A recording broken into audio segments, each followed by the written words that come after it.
მეთქმა დაგლოცოთ ეს ეკლესია მოიხსენებს სწორედ შობას მასხოვრის შობას უკავშირდება ეს ყველაფერი 14000 ჩვილს რომელიც ჰეროდე მეფემ ბეთლემში მოწყვიდა გამოკლა ეს ყველა მიცით ეს ისტორია მოკლედ შეგახსენებთ მოგეხსენებათ მას მერე რაც მოგვებმა გაიგეს მაცხოვრის შობის ამბავი მათ ვარსკვლავი მოუძღვებოდა ის იერუსალიმისკენ და აი როდესაც ისინი ჩამოვიდნენ იერუსალიმში ჰეროდე მეფემაც რა თქმა უნდა გაიგო საკვირველი ჩვილის დაბადების შესახებ და მოგვები მასთან დაიბარა რომ ეთქვა შემდეგ სად იყო ბავშვი დაბადებული ეს საკვირველი ყრმა რომ თვითონაც მისულიყო და თაყვანიეცა რეალურად რა თქმა უნდა მას სხვა მოტივი ამოძრავდა ჰეროდე მეფე როგორც უმეტესი იერუსალიმელი ისრაელიანი იმ პერიოდში ქრისტეს როგორც მოულენილ მესიას და მხსნელს ისე არ უყურებდა ისინი ელოდებოდნენ რომ მათ ასე ვთქვათ მოვიდა მხსნელი რომელიც მათ გამოიხსნიდა რომაელთა ტყვეობიდან ხოლო ჰეროდე მეფეს სხვა განზრახვა ჰქონდა სხვა რამ აწუხებდა მას კონკურენციის ეშინოდა თავის სამეფო ტახტის დაკარგვის ეშინოდა და აი მან მე მოგვებმა როგორც მოგეხსენებათ რა თქმა უნდა სხვა გზით წავიდნენ ანგელოზის ჩვენებით ჰეროდესთან აღარ დაბრუნდნენ და აი ამ გაბრაზებულმა გამწარებულმა ჰეროდე მეფემ გასცა ბრძანება რომ მოეკლათ იერუსალიმში და შემოგარენში ყველა ჩვილი 2 წლის და ქვემოთ რომ იქნებ იმედი ქონდა რომ მაცხოვარიც ამ ჩვილებში აღმოჩნდებოდა მაგრამ დიდი ღვთის განგება და ასე არ მოხდა ეს ყმები კიდე არიან ალბათ ქრისტესთვის პირველ მოწამები მათ თავისი სისხლით გაიარეს ნათლობა ასე ვთქვათ და თავისი სისხლით დაამოწმეს ქრისტეს ჭეშმარიტება და ღმერთმა მათი ლოცვით ჩვენც გაგვაძლიეროს შეგვეციოს ჩვენ დედა ეკლესიას შეეციოს და ყველა დაგვიფაროს მათმა ლოცვამ ჩვილების ლოცვამ ზოგადად ჩვენ ადამიანებში ასე ვთქვათ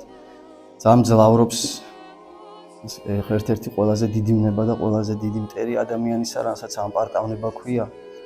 მოგეხსენებათ რომ ანგელოზთა დასშიც თუ პირველი დაცემა სწორედ ამის გამო მოხდა და თუ დღესაც რამე ხდება ადამიანში არაჯანსაღი სულიერი კუთხიდან გამომდინარე რა თქმა უნდა ყველაფერი თავი და თავი ეს არის ამპარტავნება ადამიანს ყოველთვის ვიღაცაზე მეტად გონია თავი ყოველთვის გონია რომ ის არის ყველაფრის შემძლებელი არ უშვებს იმას რომ მას არაფრის არ შეუძლია ღვთის გარეშე რამის კეთება და სწორედ აი დღევანდელ სვინაქსარში არის ესეთი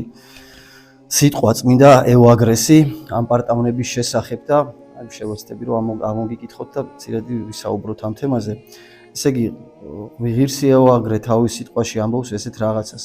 ამპარტავანის სული მუდამ ავიზრახვაშია ხოლო ამით ადამიანი ბოროტების სიღრმეში ჩაინთქმება როგორც ლოდი კლდეს მოწყვეტილი მაშინვე დაბლავარდება ასევე ამპარტავანი ღმერთს განდგომილი ქვაზე სწრაფად ეცემა წამხდარი ნაყოფი მიწად მოქმედს არადარგია და ამპარტავანის კეთილი საქმენი ღმერთს არას თნავს ამპარტავნის სული ღმერთს შორდება და მხოლოდ ეშმაკს ახარებს ამპარტავნებამ ზეციდან ჩამოსცა მთიები და იგი ვით ელვა მიწას დაენარცხა ეს არის მოკლედ გადმოცემული ყველაფერის რაც შეიძლება ითქვას ამპარტავნებაზე და აი ეს პირველი სიტყვები რომელსაც წმინდა ევაგრე ამბობს რომ ამპარტავნის სული მუდამ ავიზრახვაშია და ადამიანი ბოროტების სიღრმეში ჩაინთქმება ამპარტავანი ადამიანი მისი ასე ვთქვათ ის ადარებს ღირსი ევაგრე სიტყვებს ადარებს ნაბუქოდნოსორს რომელმაც დაიპყრო რავის მთელი მაშინდელი სამყარო ასე რომ ვთქვათ და ყველაფერი ეგონა რომ მისი ხელით ხდებოდა, მისი ხელთ იყო, მისით იყო შექმნილი რაც იყო ამ ქვეყანაზე და ეს ყველაფერი ეს ძლევამოსილი სამეფოც მიაწერდა თავის ძალას ასე რომ ვთქვათ და ერთ-ერთი აი ასეთ ამ ფიქრებით ასე ვთქვათ შეპყრობილს მოესმა ხმა აი ბაბილონს შესქეროდა ნაბუქოდნოცორი და ამაყობდა რომ ეს როგორც ჩემი ქმნილებაო და ზეციდან ჩაესმა ხმა და აი ამ ხმის შემდეგ ის ჭუიდან შეიშალა და ეს იყო მისი ასე ვთქვათ დანარცხების ზემოდან დანარცხების ერთ-ერთი მიზეზი ეს ამპარტავნება ასევე ერთ-ერთი მამის მაგალითი მოყავს წმინდა უბრალოდ ბერი ირონი რომელიც 50 წელი მოღვაწეობდა უდაბნოში და იმდენად დიდი იყო მისი ასე ვთქვათ ღვაწლი ლოცვითი რომ ისეთ შეიპყრო მან მე შემდეგ უკვე ამ პარტავნებამ ეს ბერი რომ სხვა მამები ვინც იქ მოვაწეობდნენ ეგონა რომ სრულად არასრულებდნენ ამ ტიპიკონს ეგონა რომ რაღაცა უდებებაში იყვნენ სიზარმაცით ცხოვრობდნენ და აი ამ ფიქრებით რა თქმა უნდა ბოროტი ყოველთვის ჩასაფრებული არის ადამიანი არ არსებობს რომ რაღაცა პატარა მიზეზი არ გამოიყენოს ბოროტმა ძალამ ადამიანის მტერმა რომ მას რაღაცა ასე ვთქვათ მის დანარცხება და დაშვება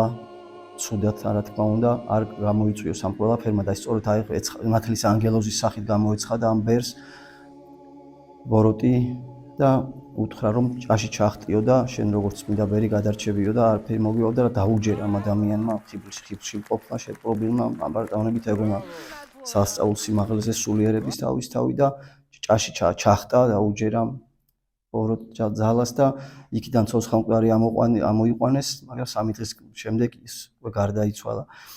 ამ წმინდა ბერს წმინდა ევაგრეს ასევე მოყავს ამ პარტავნების ყველაზე ერთი თვალსაჩინო მაგალითი რა თქმა უნდა სახარებისეული მეზვერის და ფარისევლის იგავიდან ფარისევლის ლოცვა რომელიც იმ დროინდელ მაშინდელ სულიერ ელიტას წარმოადგენდა და ყველაფერი ყველას ეგენი ასე ვთქვათ ასწავლიდნენ თუ რამე იყო და ყოველთვის ტაძარში წინდგებოდნენ და მისი ლოცვა ყველას კარგად გვახსოვს როგორ იწყებს რომ დიდება ღმერთს თითქოს რა კარგად იწყებს მაგრამ შემდეგ უკვე აგრძელებს თავის ქებას და ბოლოს უკვე ის უკამდგომ მეზვერეს განიკითხავს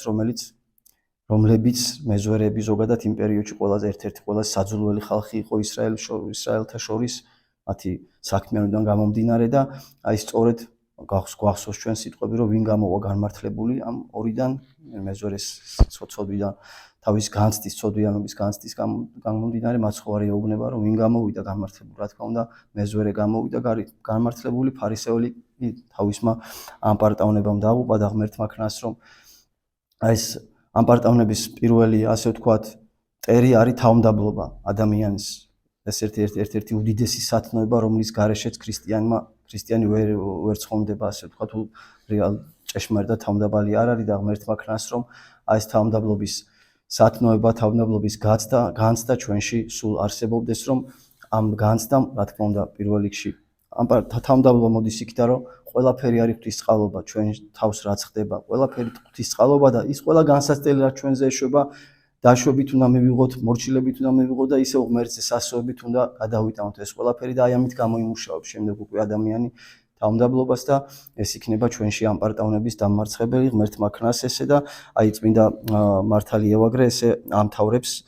ისაია წინასწარმეტყველის სიტყვებით მაგალითების შემდეგ რაც მოყავს აი ვის მივაყურებ მზერას გლახაკსა და სულ გამწარებულს ჩემი სიტყვების მოშიშს აი ესე ამთავრებს ამ თავის საუბარს ამ პარტავნებაზე ესაია წინასწარმეტყველის სიტყვებით და ღმერთმა ძალა მოგცეს ამისი რომ ღვთის მოშიშებით ღვთის მორჩილებით გვეცხოვროს და ამითი დავამარცხოთ ეს უდიდესი ბოროტება რასაც ამ პარტავნება ქვია ღმერთმა დაგლოცოთ გაგახაროთ